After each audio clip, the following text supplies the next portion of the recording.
왜 기시다 총리가 화끈하게 사과하지 않느냐, 과거사에 대해서 이렇게 얘기를 하지 않습니까? 그리고 이제 민주당에서 계속 얘기하는 그 사과 문제 있지 않습니까? 근데 제가 특파원 할 때 일본 외교관들을 만나면 저한테 그래요. 아니 저희가 분명히 사과 여러 차례 했습니다. 근데 왜 사과를 계속 안 했다고 그러십니까? 한국 국민들에게 이런 것도 제대로 좀 알려주세요라고 주장을 하는데 찾아봤어요. 찾아보면요. 고노다마가 1993년도에 나왔습니다. 고노 외상의 담화가 나왔는데 그때 일본군 위안부에 대해서 강압적으로 모집됐고 일본 정부의 개입이 있었다라는 사실을 인정을 했어요. 93년도에. 2년 뒤에 무라야마 총리가 무라야마 담화를 발표했습니다.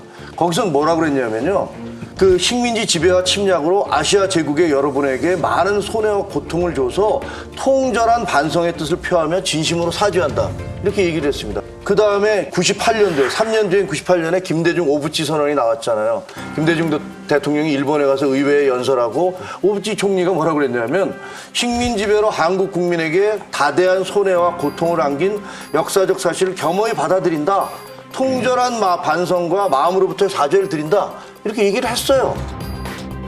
그 다음에 고이즈미 담화는 또 무라야마 담화를 그대로 받아들여서 우리가 아시아 국가들에게 대단히 미안하게 생각한다. 이렇게 얘기를 했고 제일 중요한 건요. 간나오또 총리가 2010년에 담화를 발표했는데 거기서는 뭐라고 그랬냐면 제가 지금 뽑아도 왔어요. 거긴 뭐라고 그랬냐면 자 이게 100년 전에 한일합방 조약이 체결돼서 식민지 지배가 시작됐고 그러면서 3.1 독립운동을 얘기해요. 3.1 독립운동 등의 격렬한 저항에서도 나타났듯이 한국인들의 뜻에 반하에 이루어진 식민지 지배에 의해 국가와 문화를 뺏기고 민족적 자긍심에 상처를 입은 데 대해서 정말 그 손해와 아픔에 대해 통절한 반성과 마음으로부터 우러나오는 사죄의 심정을 표명합니다. 이렇게 얘기를 했어요. 그러면 다른 나라가 우리한테 그렇게 얘기했어요. 총리가 그렇게 얘기하는데 이게 사과가 아닌가요? 제가 보기엔 분명한 사과거든요.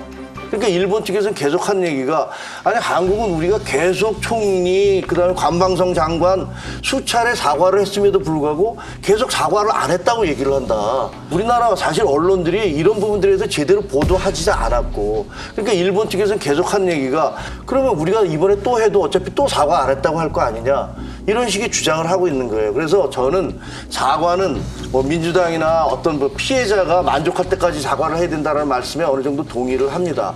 동의를 하지만 그러나 이미 70년 전, 100년 전에 있었던 그 역사적 불행한 사건을 놓고서 김대중 대통령이 일본 의회에서 말했듯이 야 우리가 1500년의 그 양국 관계가 그 몇몇 사건으로 해서 이런 식으로 나빠지면 되지 않지 않느냐. IMF 때 일본이 단기 외채를 중장기 외채로 바꿔주는 바람에 우리가 IMF에서 벗어날 수 있었다. 그 어려울 때 친구가 진정한 친구다라면서 일본은 극찬을 했어요. 그럼 김대중 대통령이 친일파고 토착 왜굽니까? 제가 보기에는 이 한일 관계의 문제를 자꾸만 정략적으로 이용해서 국민들의 감정을 건드리고 공격을 해서 그런 정치적 득을 얻으려는 그런 태도는 역사에 의해서 비난받을 겁니다. 그래서 저는 그 민주당이 좀 대승적인 판단을 해주셨으면 좋겠어요. 아니 근데 저 궁금한 게 하나 있는데. 네. 네. 언론에서 보도를 안 했다고 하셨는데 언론에 계실 때 뭐 하셨어요? 죄송합니다.